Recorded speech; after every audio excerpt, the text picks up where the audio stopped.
Hi, this is Tom Searcy with the 1% Difference, and this week we're going to talk about effective interruption.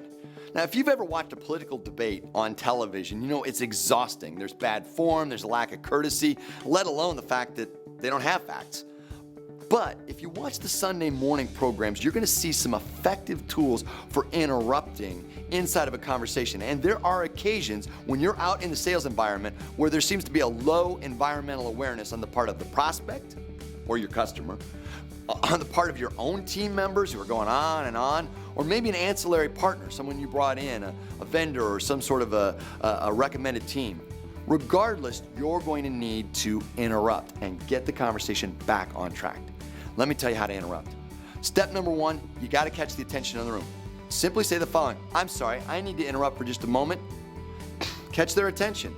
And then immediately say, the reason I'm interrupting is I want to clarify something. I want to make certain I understand something because you've said something important, all right?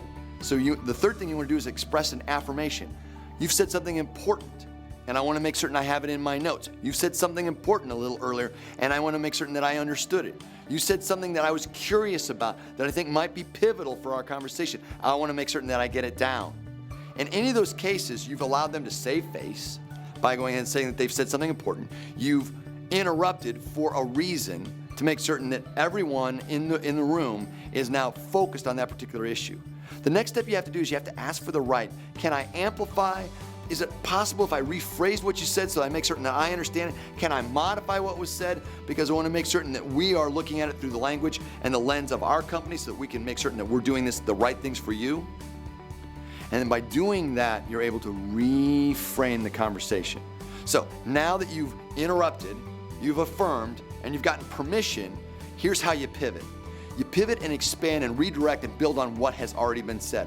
Based upon what you said earlier, and I wrote down in my notes that you said this, this, and this, I understand that we are all going in the same direction and trying to accomplish the following item. We're trying to solve the following problem. That your number 1, 2, and 3 priorities are the following things.